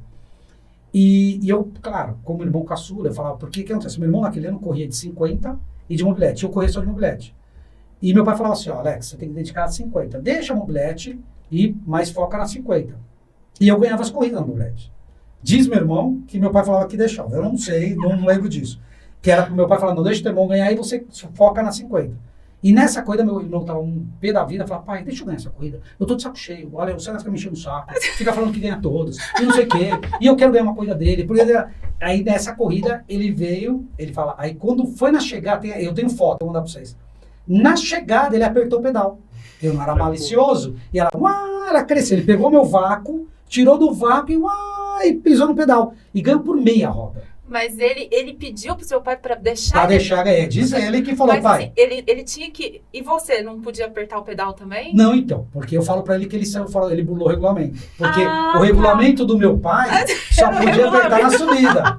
Era o regulamento do meu pai. Existia o regulamento e o regulamento ele do seu burlou, pai. ele dá risada. Eu tenho foto disso. E ele fala que eu não paguei o sorvete pra ele até hoje, 50 cruzeiros que eu tinha que pagar. Ele fala que eu não paguei pra ele, que é uma história que ficou... Mas era competitivo, claro que existia. A gente era muito competitivo, porque a gente brinca, a gente andava o dia inteiro de bicicleta na rua, a gente era competitivo na rua. Então a gente tinha uma pracinha no final da minha rua, que a gente morava, e a gente fez um traçadinho, né, da pracinha. E o pessoal ficava de cronômetro lá para ver quem é que fazia a volta mais rápida do traçado de bicicleta. Então, sempre existia competitividade. É normal e é sadio isso. Exatamente. Entendeu? Isso é bom, que nem eles hoje, na moto, eles falam lá, aldeia, vamos treinar na aldeia. Todo mundo fica pensando com o tempo e tal. Eu falo que eu entro na pista com eles, a hora que eu vejo que todos eles entram, eu falo assim, não, eu vou fazer um box ali, vou ao banheiro, porque eles não vão brincar. A hora que eu vejo, virou uma corrida, vira uma disputa, assim, bizarra. Mas não adianta, é o instinto. É da competitividade. Eu falo, tem que tomar cuidado só, porque que nem você vai andar, a gente estava falando aqui do bastidor, você vai treinar numa aldeia. O que agrega a aldeia para você? Ah, eu vou lá treinar? Tá bom, então você vai lá treinar. Então, só que é normal do piloto, é normal do jovem a mais. Cara, a hora que ele vê um adversário dele andando ali, vê um outro, cara, aí já... Não, é aquilo, né, amor? Quanto que ele tá virando? Exatamente. Quanto que ele... Porque assim, ó, ninguém fala de tempo. Não. Só que eles já ficam com celulares assim, eu fico pensando, ele tá pegando o tempo do fulano. Mas é normal. Mas eu virei essa pessoa. Deixa eu te Mas é contar. normal. O que eu penso? Tem amadores na pista. Aí eu penso, eu não vou competir com esses extraterrestres. Mas com o coleguinha ali dá pra bater. Aí, fica assim, quanto que ele tá virando? Não, e quando tem mulher na pista? Porque aí eu falo assim, tirando a Gabi Lewis, a Raquel, essas meninas realmente muito rápidas, a hora que chega, eu falo, não posso perder pra isso aqui não. Aqui não. Não, mas é do ser humano, né? E não é por maldade. E é gostoso. É gostoso competir. A gente aprendeu a competir desde a infância. Sim. No colégio a gente compete pra tudo. Gincana, futebol. Gincana, a gente aprende a competir em qualquer coisa. É que o Dudu não teve irmão, então ele não teve esse problema de ter É, competição em meu pai, casa. meu pai. Tem o pai dele, é verdade. Ele o não André. viveu quem E meu pai. fica com o controle remoto da televisão. Dia que eu não assisto muito TV, eu fico mais na série, então eu deixo pro meu pai. Mas você acha que o pai dele montou um simulador pra ele pra quê? Exatamente. Pra eles também tirarem entre eles. Vocês tiram rachinha, né? Quem dá pau em quem? Não sei com ele, ele pilota no simulador já há 10 anos, muito tempo, eu tô começando agora, então tô um pouquinho pra trás, mas tô tirando cada vez mais tiro o tempo dele. Daqui Mas um dia- na chuva eu dou uns 4 segundos nele. No seco ele dá 1,5, 1. Na chuva eu... Precisamos fazer um ranking nesse simulador aí, né, César? Pegar o Cezinha também pra correr. Começamos Ixi, aí. eu sou ruim, eu tenho... O Alexandre já é rápido, o Alexandre já é dedicado pra isso. Eu jogo 1 hora, já tô cansado. 1 hora pra mim é o limite, 1 hora, 1 hora e meia. Tem gente que fica 3 horas, 4 horas no simulador jogando. Tem dia que eu não tenho nada que fazer, eu fico o dia todo. Ó, eu entendo, Sérgio, porque isso aqui é da nossa época. Ó. Exatamente. Isso aqui a gente perdia, ô Bur. Isso Mario na sua Kart. época. Minha época era Atari, Não, mas a minha era época. Odyssey. Entendeu? Tem um telejogo. Você chegou a jogar telejogo? Não, esse então. não. O Atari eu cheguei a Eu jogar. peguei o telejogo a primeira vez, que era sabe o que era o telejogo? Era 2 bolinhas assim que você girava e era um pauzinho. Então era um jogo de futebol, a bolinha bate pip, pip, e você tinha que defender o gol. Aquilo era aquilo era o que existia de melhor pra você jogar em casa. Telejogo chamava. Nossa. Ó, eu corri Mario Kart disputando com meus irmãos também, valendo dinheiro, viu? O joguinho. Uns de mobilete, outros de Mario Kart. Não tem o que falar. Mas isso é bom, isso é sadio, entendeu? É Claro que um muito. respeitando o outro sempre. Isso é super sadio. Competitividade é boa. Não, bom, acho que tem que ter, em tudo, né? Competição... Eu falo às vezes que competição faz bem. É bom competir. Acho que ficar sem competir, eu não me imagino sem. Não consigo. Qualquer coisa eu tô disputando. Até pra quem tomar água mais rápido. Não, eu já vi umas coisas que, assim, entre os pilotos que eram bizarros. Que, assim, justamente disputando quem vestiu o macacão mais rápido. Tudo E era faz coisa competição. A gente brincou esses dias, eu falei assim, então vamos cronometrar. Então vamos cronometrar. Essa hoje eu vai. perco. Eu ia Eu perder tô tendo uma também. idade que eu me canso Não. de colocar o macacão. Eu gosto de fazer com calma. Eu já tô passo a também passo. nessa. Se precisar de colocar igual todo mundo lá tira, né? Chega no grid, tira o capacete, a luva, Mas eu acho que tem fica um ali. ritual, né? Tem um ritual, como tu Sim. falou, de colocar o macacão, de colocar a bota. Eu gosto de fazer com calma. E existe um tranquilo. ritual. Né? O piloto, por mais que não queira, existe um ritual. Cada piloto tem um ritual dele, do como vestir. Tem gente que coloca por uma perna, começa pela direita, tem uns que começam pela esquerda, tem uns que começam que depois coloca o tal braço, depois tal braço. Então, existe todo um ritual. Eu acho que quando o piloto vai se trocar, é o momento dele. Entendeu? É o momento dele. É o que eu falei pra ele. Isso é uma coisa que a gente tinha na equipe do Alex. Que a hora que os pilotos entravam para se trocar, a gente fechava a entrada ali, ninguém entrava. Pai, mãe, não interessa. Agora é o ritual dele, é o momento dele, ele vai se trocar com ele mesmo. Tem aqueles que tem a fé, que vai a hora de rezar ali, de pedir proteção. Então ninguém entrava mais lá. E aí até ele, porque aí é o momento de ele sair e ir pra moto. Aí ali tudo bem. Aí ele já pode conversar. Um momento de concentração. Exatamente. É um momento- E você tem a cueca da sorte, a meia da sorte, essas coisas? Cueca não, mas meia eu tenho que é da corrida, que é do treino, que é da outra corrida, da Super Bowl, classificação, tem. Não tem como não ter. Exatamente. Não, cadê minha meia? Ai, meu Deus, esqueci a meia. Não, tem uns que tinha. Eu não tinha, mas o meu companheiro de equipe no Mundial de moto velocidade 250 em 2001, ele tinha uma meia que ele usava o final de semana inteiro. Eu falava, nossa! Meu Eu fui Deus. descobrir isso depois no final da temporada, mas ele usava uma meia, porque é uma meia que deu sorte, e ele usava aquela meia o final de semana inteiro. Não, devia estar super agradável Nossa ficar do Senhora. lado dele o final de semana inteiro. Assim, não é uma só que dá sorte. Podia deixar tem só a- pelo dia da corrida, né? A meia da corrida. Não, ele levava a meia, usava na sexta, usava no sábado, usava no domingo. Não, eu tenho uma meia pra cada treino no final de semana, eu gosto de... E tem aquela da corrida. Da corrida. Da corrida 1 e da corrida 2. Eu também tinha uma meia, que era justamente o símbolo falando uai. Uai, que é o mineiro, eu sou mineira, né? Então eu falava assim, não, tem que carregar Minas no coração. Essa meia... A mineira que saiu lá do... A gente Não vai com pão de queijo no macacão? eu acho que faltou... Se eu Dá de uma comesse... quebra-moto no meio da pista, você tira, come um pão de queijo. Gente, peraí, fazer um intervalo e só tomar um café e um pãozinho de queijo. Ó, eu posso te falar, abaixa 2 segundos depois do pão de queijo. As pessoas não têm noção. Ô, Bu, me conta qual que foi o momento mais marcante, assim, da história dentro do Motovelo e que você fala assim, esse não dá pra esquecer, eu não vou esquecer disso nunca. Acho que não tem um só, acho que são alguns momentos. Acho que o pódio do final de semana retrasado, acho que é um deles. Minha primeira vitória na R3, minha primeira vitória na moto, sempre vai ter, não tem um momento, é difícil falar um momento só. Então acho que esses 3 são os mais, que eu mais gosto, né? E chega até a dar aquele frio na barriga, dá quando você dá lembra. vontade. Dá A até tua uma primeira emocionada. vitória, você lembra? Aonde Foi foi? quantos na Premier anos? Cup Interlagos, Interlagos? na última do ano, na última etapa. E a primeira pole? A primeira pole foi, Não lembra. mas foi, O circuito, pelo menos, você lembra? Não. Não? acho que faz tempo. Acho que foi 2020. Quando ele fala faz tempo, é. César, eu fico imaginando. 21. O meu faz tempo, a primeira pole foi em 97. Nossa, Essa faz tempo. essa faz tempo.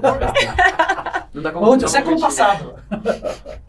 Nossa, é verdade. Se a gente for Tô falar. novo ainda. Tá Faz novo. tempo pra mim, né? Que sou novo. Mas você tem uma... Desculpa agora eu entrar. vou falar. Não, A por tua favor. pista favorita? Tem, assim. Ah, sim. Assim, de novo, não é só uma, mas se fosse pra escolher uma em cheio, é assim. Na Holanda. Assen fica na Holanda. Holanda. É a Não, catedral, né? é, Ah, sim, é pra o moto tempo. é como Mônaco pra Fórmula 1. Nossa. E depois vem Imola, que a gente teve ano passado, e faz Falando- falta não ter É, esse Imola. Como que é Imola? Lá deve ter todas as homenagens Sim, pro sim. Ayrton, né? Como que é chegar lá? Você entra no circuito na curva que ele morreu, né? Na Tamburello tem uma placa dele como homenagem. Tem um parque, na maioria dos circuitos lá, tem um parque dentro da pista. Então dentro da pista tem uma estátua dele, vários cartazes, um monte de gente sempre leva flor, faz oração lá pra ele. Então é um negócio diferente. Dá aquele- Só de chegar lá perto já arrepia. É, são coisas... Eles sabem. Imola e Monza, né? Que são circuitos grandes, tradicionais da Itália, são parques. Então você pode entrar e lá, é um Sim. parque, você não pode entrar na pista, mas você pode, é um parque parque você tudo em pode volta, entrar. é parque. Nossa, que Então A você- única coisa é que pro final de semana de corrida, a grade dentro do parque, se você vê a pista. No final de semana de corrida, eles fecham. Fecham tudo. Mas não, fica não dentro da parque. cidade, né? É legal que fica dentro É, da dentro da cidade. cidade. Eles não fecham o parque, eles colocam uns tampões na Isso. grade pro pessoal não ver. E quando você pilotou em Imola, já, Sim, né? ano passado. Como que é passar na curva? É realmente muito rápido? Hoje não é a mesma curva. Se não me engano, tá. mudou o traçado Mudou. um pouquinho. A curva 1, 2 ali mudou um pouquinho. Não é o mesmo traçado, mas dá uma sensação diferente pilotar lá. É um negócio... Não dá muito pra explicar. Pra explicar. É diferente. Igual quando eu acelerei em Interlagos a primeira vez, quase morri de chorar dentro do capacete, meu olho embaçou, eu não conseguia enxergar. É uma sensação diferente. E Imola é legal porque a única vitória do Alex no Mundial Superbike foi em Imola. Foi a Sério? primeira corrida em Imola que ele ganhou lá. Ele tinha uma equipe que era muito fraca, né? A moto, ele foi com uma Honda CBR1000 naquela época, e equipe super fraca. Ele tinha equipe de fábrica que era Team Kate, e ele tinha um problema de embreagem, a moto não largava. Então ele nunca chegou a ser um piloto rápido de fazer primeiro tempo. Ele não fez nenhuma pole no Mundial Superbike, mas ele largava às vezes primeira ou segunda fila. Chegou até largar a buscava. terceira. Mas ele largava e caía lá para 15º, 18º. E aí ele vinha sempre. E essa corrida é uma coisa muito legal de assistir, porque ele cai lá para 12º e vem numa prova de recuperação. Vem Qual numa prova de corrida? recuperação em Imola, Imola. que ele ganhou. Vem uma prova de recuperação, e aí até que ele chega no Bayliss, que era o campeão naquela época. O Bayliss não tinha sido campeão ainda, mas ele estava para ser campeão, o Bayliss naquela exatamente em Imola. E aí o Alex passa ele faltando ele vem disputando com o Team Kate, com o Toseland, que era o piloto do Team Kate, Ele abre do piloto da Honda, oficial, e aí ele chega no Bayliss, passa o Bayliss, e aí ele ganha essa corrida em Imola, uma corrida fantástica. Uma última volta, uma cara narrando é espetacular. Narrando em inglês é muito legal. É uma das corridas lendas do Mundial de Superbike, a vitória do Alex lá. Se você procurar como corridas lendas do Mundial do World Superbike, tem essa corrida em Imola do São Alex. épocas diferentes. O Alex não chegou a conhecer o Senna, né? Chegou o Alex. Ele teve uma vez com a Ayrton, se não me engano, o Alex. Em 93, foi muito legal essa história. Em 93, o Alex quase ganhou a primeira corrida em Jerez.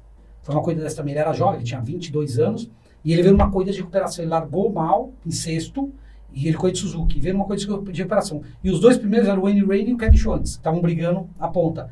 E o Alexandre chegou muito rápido. Meia volta ele chegou nos dois, ele passa numa curva o Schwantz, se eu não me engano ele passa na última curva, na entrada, na frenagem da última curva de Jerez ele passa o Schwantz, e na primeira curva ele passa o Rainey.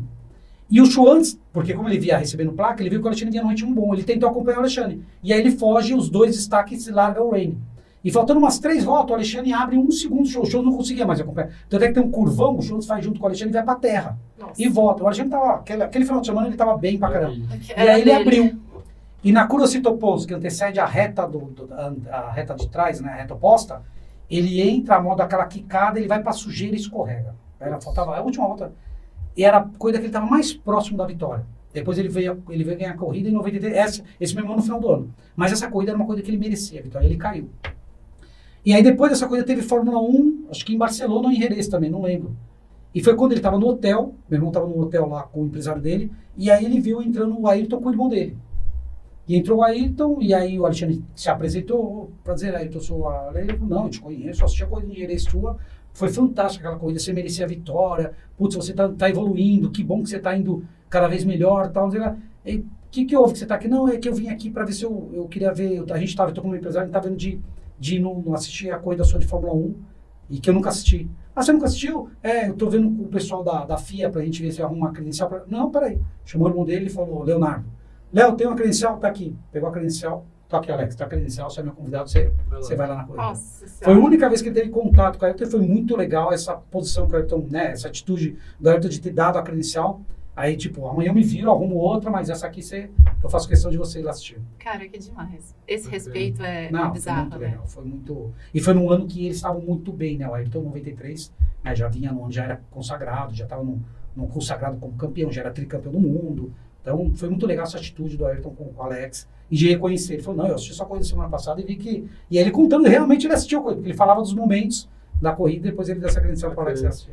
Você não viveu o Senna, né? Você nasceu depois, mas você assistindo e vendo todo mundo falar quem foi o Ayrton e tudo, como você vê isso? Inspiração. Acho que ele é muita inspiração. Eu assisto algumas corridas dele no YouTube, que ainda tem. E vai lançar agora um documentário dele, se não me engano, no final desse ano. Uma série dele, alguma coisa assim. E tô louco pra assistir. Já saiu do Schumacher, vocês viram? Sim. Filme? Não. Eu não assisti, mas tô na lista. É muito interessante. Vocês assistem, porque você que tem a cabeça de piloto, assim, que é muito focado, você vai entender que esses caras são muito fora. Sabe? Eles são muito bizarros, assim. Diferente. Quem é seu ídolo no moto velocidade? Acho que o Valentino Rossi tá ali no topo. Uma pessoa que eu me inspiro muito em estilo de pilotagem, o quanto que ele teve que se adaptar nessa mudança de fase, né, das motos, das 2 tempos para os 4 tempos. Então acho que é um dos que está ali no primeiro. E você, César? Quem que você tem aí de... teve no passado? Eu tive, quando eu comecei, eu tinha um Tucano, Walter Barsi Tucano, um piloto brasileiro, que era super disputadíssimo, eram 3 pilotos naquela época, que eram andando muito rápido, era o Tucano, o Denísio e o Edmar Ferreira. E porque eu corri de Mobilete, eles corriam de 1000, que era a categoria máxima aqui, eu tinha um Tucano como meu ídolo, o Denísio era um piloto rapidinho, o Tucano era mais técnico, depois veio Barry Sheehan, depois veio o próprio Ed Lawson, que era um piloto que eu admirava muito, e meu irmão. Eu diria que como piloto hoje eu acho que o meu ídolo, o que ele fez, vindo de um país que não tinha tradição nenhuma, como o Brasil, não tinha apoio. Muitos jornalistas falam que o Alex só não foi campeão do mundo porque não era espanhol nem italiano, era brasileiro. Porque tudo existe um interesse comercial. Lógico. O piloto, para ser campeão do mundo, não adianta só ter talento e ser rápido. Ele tem que ter o interesse comercial da montadora por trás para trabalhar em função dele, para ajudar ele a ser campeão do mundo, porque é dinheiro, tudo é dinheiro. É igual a Fórmula 1, né, que tá cada dia mais claro pra exatamente, gente. Tudo é dinheiro. Então, isso você escuta muitos jornalistas espanhol e italiano falar isso, que o Alex só não foi campeão do mundo porque não era espanhol e italiano. Se fosse espanhol e italiano, ele teria sido campeão do mundo, porque ele nunca teve um patrocinador brasileiro também, financeiramente, o Alex. Ele nunca teve o 300 mil euros na mala e chegar e falar, eu quero andar aqui, se precisar, tá aqui, ó, eu tenho aqui. Não, ele sempre teve os patrocinadores dele, foi lá, graças a Deus ele foi um piloto que sempre ganhou salário, né? Então, quando ele foi em 89, ele não ganhava, mas tinha as contas pagas lá, despesa paga. Em 90, ele foi o primeiro salário que foi quando ele foi para 500, que ele começou o primeiro salário dele. Depois, em 95 também, então, isso é uma história que muita gente, poucas pessoas sabem, né? Mas em 94 foi o último dele de Suzuki. Ele foi 90, 91, 92 piloto da Cagiva e em 93, 94 piloto de Suzuki. Depois ele ficou desempregado. E aí o Alex pegou tudo que ele tinha ganho de salário e botou e criou uma equipe. Que não chamava Alex Barros, chamava Kanemoto, que era um piloto, um preparador super experiente, que passou na mão de Ed Lawson, de vários pilotos. E meu irmão contratou essa equipe e pagou para fazer. Todo o dinheiro que ele tinha, ele investiu nisso. Ele voltou a estacar zero de novo. E aí, para 90, e no meio do ano, faltou dinheiro. E aí foi quando aparece o seu Kazuto Sakata, que era o presidente da Honda Brasil, e entra, e a Honda Brasil, né, termina aquele ano, e o Alex também, em 96, corre pela equipe Pirelli, com o patrocínio da Honda Brasil, pagando para a Corinthians, não ganhava salário, mas estava pago. E em 97, poucas pessoas também sabem, em 97, quando surgiu a equipe Gresini, que hoje está aí a equipe Gresini, hoje a equipe Gresini só existe graças ao Alexandre e à Honda Brasil. O dinheiro da Honda Brasil e o Alex como piloto foi que deram start para a equipe Gresini, que o Fausto Gresini estava no campeonato italiano, queria entrar no Mundial, mas não tinha piloto, não tinha estrutura e não tinha dinheiro. E aí foi quando aparece o Alex e aparece a Honda Brasil com dinheiro, e ali nasce a equipe Gresini, que hoje é onde está o Mark Marques e Alex Marques, uma das principais equipes.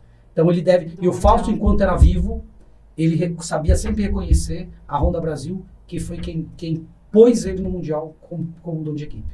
Olha isso, tá vendo? História boa, hein? Ó, e já te avisar, não sei se você tá sabendo, acho que o César deve estar sabendo, o Valentino vai estar no Brasil esse ano competindo com uma BMW, você tá sabendo, né? E outra coisa ruim, no mesmo semana tem corrida na Europa. Se não me engano, em Misano, e tem corrida Moto GP. Também. Eu também não vou estar, vai ter em Goiânia, Moto. Acho que é Goiânia ou Curvelo? Goiânia. Infelizmente também não vou voltar. O empresário dele já me ligou, falou que queria que eu fosse lá, tudo, já avisei ele, falei, putz, infelizmente eu não vou poder estar, porque no mesmo final de semana eu vou estar tem corrida. Tem corrida. Eu tô ansiosa. Ele é meu ídolo. Eu tive a sorte pro Master Camp, que é o programa de treinamento dele. Então eu já conheço ele. Você foi nesse final de semana? Fui ano passado, no meio do ano. Não, um pouco antes. Meio de maio, se não me engano. Então, experiência incrível, não tem o que falar. Esses caras Ele é um cara muito do bem, Valentino. Eu corri com ele, né? Eu fiz uma coisa com ele. Quando eu corri de wildcard em 97, em 125, o Valentino foi campeão do mundo naquele ano, corremos junto. Posso dizer que eu fui ultrapassado, tomei uma volta. Os brasileiros, nós tomamos uma volta. Na última volta, eles passaram a gente. Tava eu, Cajuru e o Cristiano Vieira, brigando ali pela 21ª posição, se não me engano. E veio o Valentino no Borueda, que estava disputando o campeonato. Aquela não era a última corrida, né? Ele não foi campeão no Brasil, depois teve mais corrida. Mas ele passou a gente, para quem lembra do antigo, finado circuito de Jacarepaguá, depois da curva sul, depois a reta oposta, a curva sul, e naquela direita ele me passou ali. O Cristiano cai naquela curva, o Valentino me passa na entrada da curva, e na outra curva de 90 graus que chamava, ele passou com a Juru. E aí logo em seguida passou o Eda, que eles estavam brigando pela vitória daquela corrida. Então, e é um cara que tem um carinho muito grande comigo, um respeito muito grande, me cumprimenta toda vez que a gente se vê. Então eu tenho um respeito, um carinho muito grande por ele. Tem um capacete dele, que ele correu em Estoril autografado, né, que ele botou uma dedicatória para a família Barros, que era importadora GV, e aí ele deu para mim um capacete que está guardado ali 7 chaves. Eu tenho muita vontade de expor isso, mas eu tenho medo de ser roubado, de alguém levar, sabe? Eu queria ter um bar, algum lugar, para deixar aquilo exposto, porque existe uma grande diferença entre o capacete do piloto e o capacete réplica. Que nessa época era uma GV que tinha chamava o Titec modelo, tinha uma entrada de titânio. Todos os réplicas têm o titânio aparecendo. O dele era pintado, que o Drude, que é o desenhista dele, que é o pintor dos capacetes, ele sempre pintava todas as entradas de ar e saída de ar. Então você sabe reconhecer quando o capacete dele é réplica ou quando o capacete dele foi de uso próprio. Isso, eu te falo, vocês têm tanta coisa legal guardado, mostra isso pra gente, filma, coloca me marca lá que eu reposto, essa eu tenho uns capacetes que eu guardo, porque eu demorei muito para acordar nisso. Então teve uma época que eu pegava e trocava, né? Então o capacete do meu irmão, o macacão do meu irmão, então eu tenho guardado um macacão do 7 de Bernal, de Telefônica, que eu pegava o do meu irmão, eu dava e pegava o do 7. Tem um do Aoki, que ele correu com a Kenny Roberts, que veio um macacão lindo, ele é preto, tudo escrito em prateado, macacão, Nossa. lindo. O Nobuatsu também trocou com a gente, e um do Capirossi de Ducati. Primeiro ônibus do Capirossi de Ducati, todo Marlboro, Ducati lindo, macacão também. E capacete eu tenho do Colin Edwards, tenho do Valentino e tenho do Capirossi. O Bur, você quer ver como provoca? Eu só acredito vendo, É, então agora eu ele vai ter que mandar essas vou imagens postar, pra vou mandar essas gente. imagens. Manda pra gente colocar aqui colocar. também, eu acho que é legal o pessoal ver. Sim. E o Bur aí ó, já vai colecionando também. E um pedido que eu quero pra fazer vocês também é uma coisa de vocês quando depois a gente combina. Eu esqueci de pedir antes, que eu quero também criar minha prateleira dos convidados, assim, alguma coisa de vocês, assinada, autografada, porque pra mim é importante. Com certeza. Igual você falou uma frase que eu lembrei esses dias.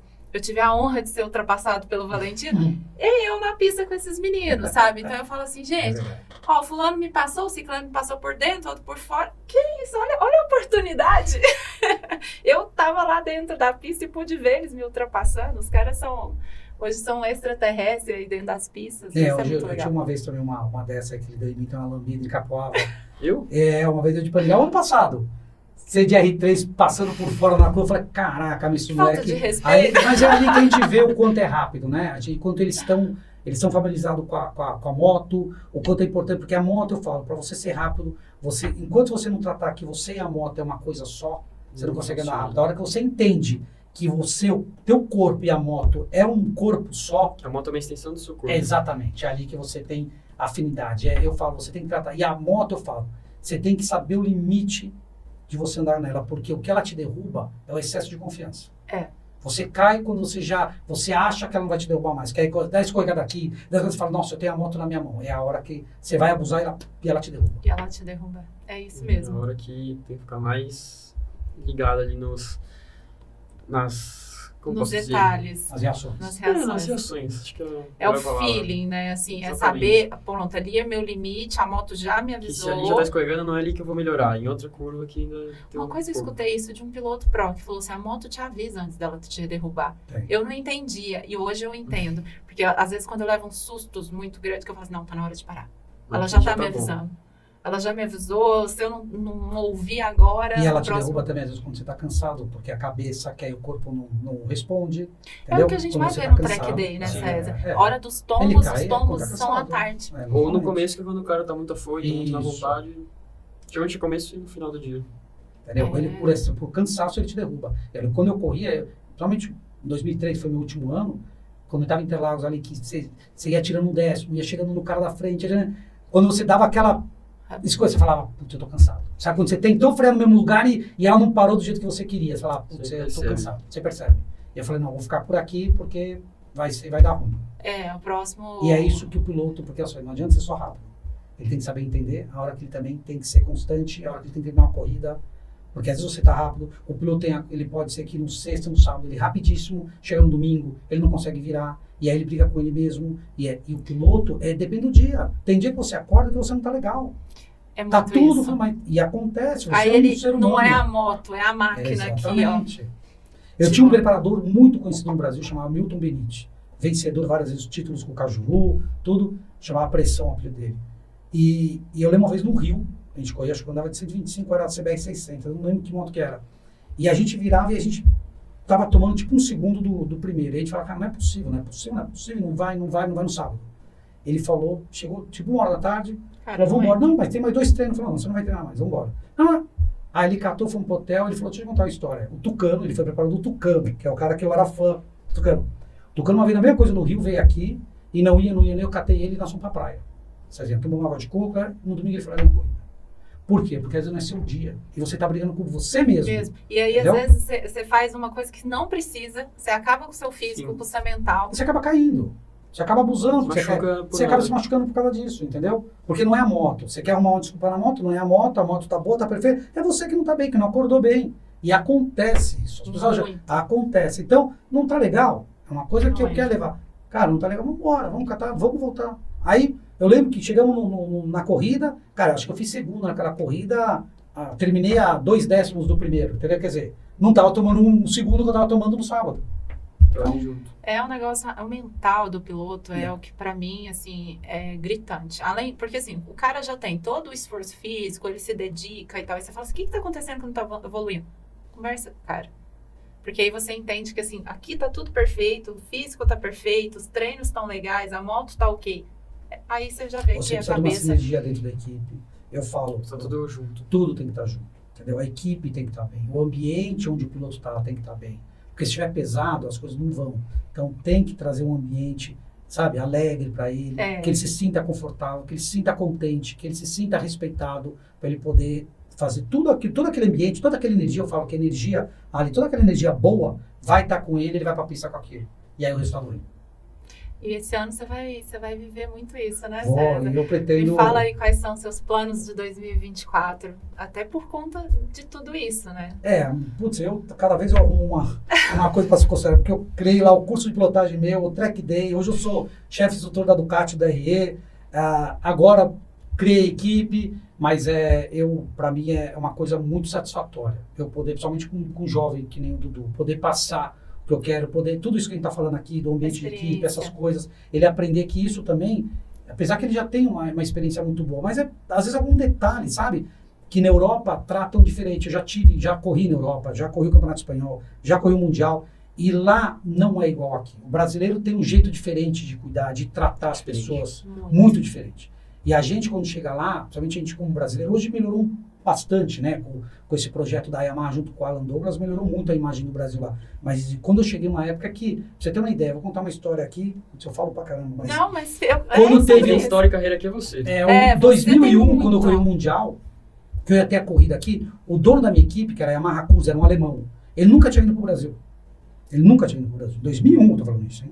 E ele era um cara que naquela época tinha uns 60 anos, 56. Ele era dono de concessionária, você vê como é legal o Mundial, né? Ele tinha uma concessionária Yamaha e uma concessionária Aprilia, porque lá você pode ter as duas bandeiras juntas. Aqui tem uma lei que não permite isso. E ele tinha uma equipe no Mundial de motos velocidade 250 que chamava Yamaha Cruze, era o nome da concessionária dele. Entendeu? Então isso é o máximo. E aí ele veio pro Brasil, foram buscar ele no aeroporto, lá do Rio.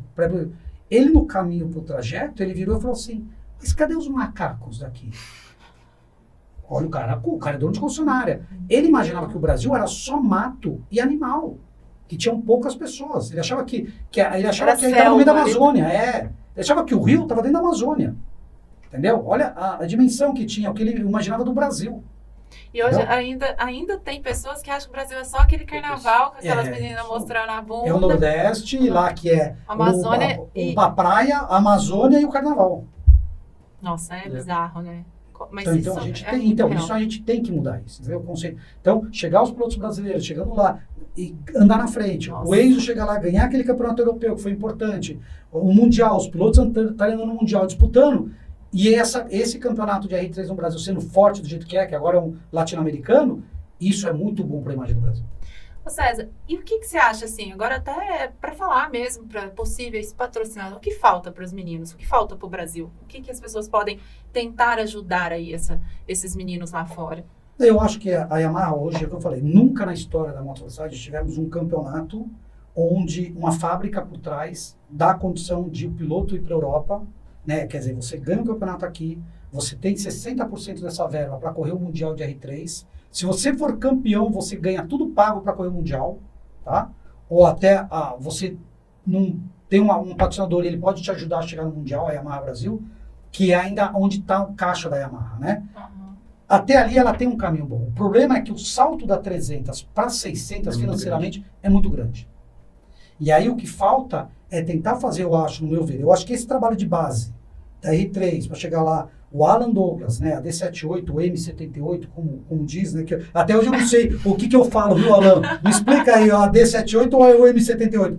Que ajuda, junto com a Yamaha Brasil, um trabalho importantíssimo que a Yamaha Brasil faz para chegar com esses pilotos lá. Dali para o salto para 600, eu acho que está faltando isso. Então, falta um patrocinador, então temos que trabalhar de repente um patrocinador, porque o investimento é maior para poder chegar nas 600, temos mais um brasileiro nas 600, e aí de repente um outro investimento para poder chegar na 1000, tá? Eu acho que a gente tem que começar a trabalhar isso, porque os pilotos estão chegando rápido na 300, eles estão sendo competitivos, tá?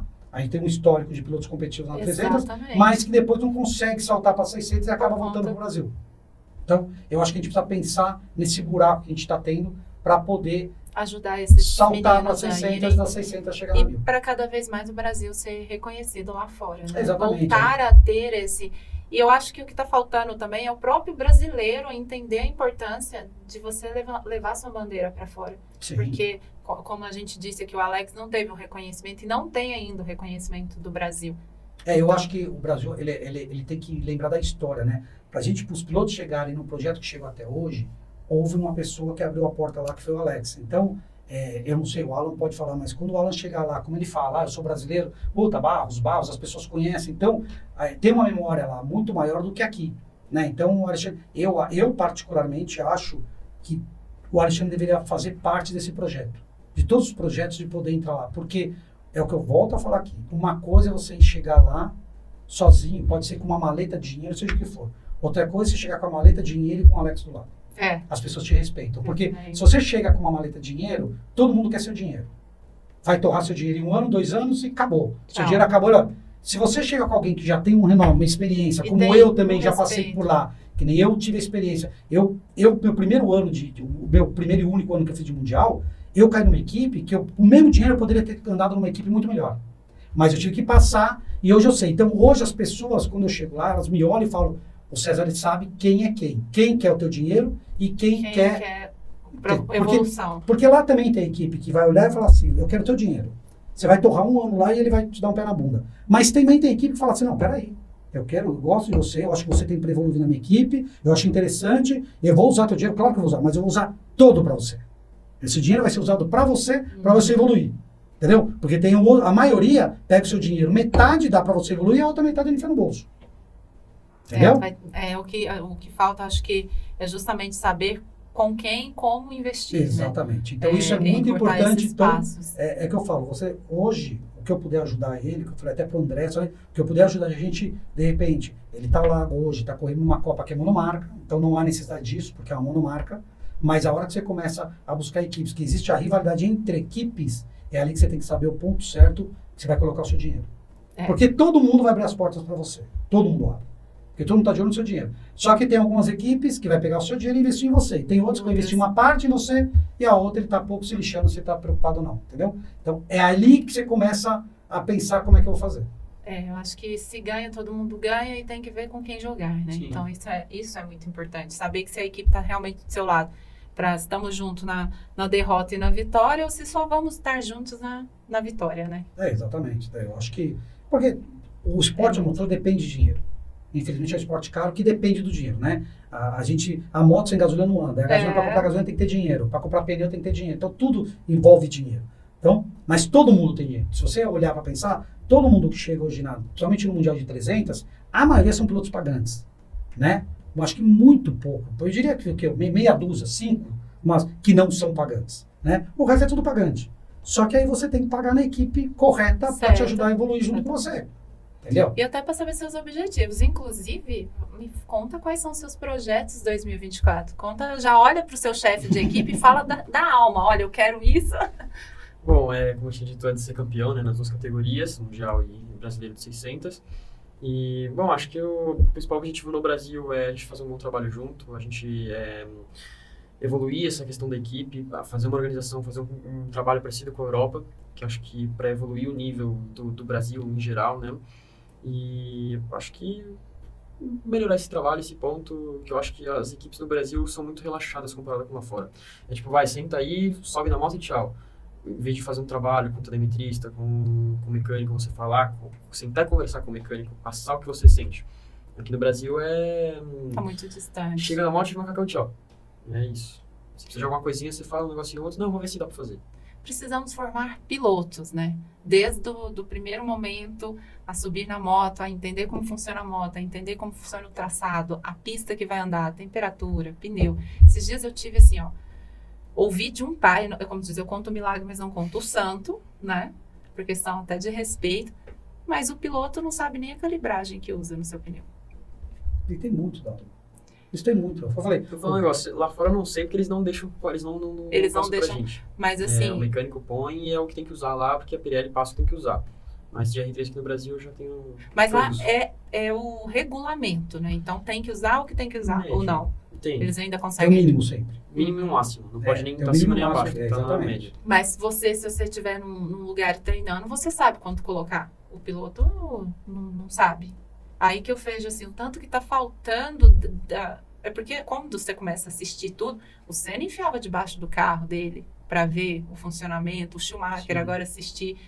Eu acho que até o Barros, eu também vi uma coisa do Alex, que ele mexia na moto, que ele ia também e verificava. Seu pai construiu muitas peças, né? Você pelo menos ter o feeling, saber se Então, virar. mas eu acho o seguinte, isso vou dar a minha opinião. Eu acho o seguinte, o piloto, o mais importante do que saber uma calibragem, do que saber, é a sensibilidade dele de saber passar para o preparador, para o mecânico, o que nós temos que fazer. Entendeu? Então, se ele para e fala assim, pô, minha moto está escorregando de traseira, vamos mexer na suspensão, vamos mexer na calibragem, ele tem que participar das mudanças. Eu acho que ele tem que estar a par das mudanças, porque ele tem que aprender a evoluir junto com a moto. Tá falando, estamos andando para o lado errado. Não, estamos andando para o lado certo. Porque você pode fazer uma regulagem e ele está falando uma coisa. O problema é você trabalhar com um piloto que não tem muita essa sensibilidade e aí ele te fala uma coisa e você faz uma mudança e não tem nada a ver com aquilo que ele falou. Ele está reclamando da traseira e o problema nós estamos na frente. Ele está reclamando da frente e nós estamos com o problema na traseira. Esse é o maior problema. Então, não necessariamente eu falo que o piloto ele tem que entender de mecânica. Ajuda. Mas o Mark Marques não entende de mecânica. Não, Valentino Rossi mecânica é justamente você saber falar o que está acontecendo. Assim, você tem que passar. Acho que o básico é você saber o nome das peças para você falar. E aquela versão do aquelas coisas que ele fala. Exatamente. É interessante. Minha moto está com problema na entrada de curva. Tá quando você freia, entendeu? Quando você solta o freio, que horas que é? Olha, o piloto que já sabe, mais completo, que nem o Dudu tem uma experiência. Não, olha a hora que eu entro, eu solto o freio, eu tô sentindo que ela... Opa! Então ele já andou metade do caminho, a gente não precisa ficar questionando. Então vamos por aqui. E claro que todo piloto, quando você começa a trabalhar com mecânico, o primeiro ano tem a dificuldade, o segundo ano tem pilotos, o Valentino Rossi trabalhou com o Judge Birds, como o Alexandre trabalhou com o Ramon Forcada, como o Marques trabalhou com o Santi Hernandes. Por quê? Porque o piloto, 1, 2 anos, 3, eles vão se conhecendo. Ele cria uma amizade, vai se conhecendo, que chega a ponto de descer da moto e ele olhar, o mecânico já sabe o que é o problema. Isso aqui, peraí, já acelerou, já mexe e tá indo pro caminho certo. Porque um entende o outro. Exatamente. Por isso que é importante você puder ter um mecânico e ele te seguir, te acompanhar, porque ele vai aprendendo com você, você vai aprendendo com ele, um vai entendendo o outro, a ponto, porque onde está o segredo da moto? É você buscar resolver aquele problema o mais rápido possível.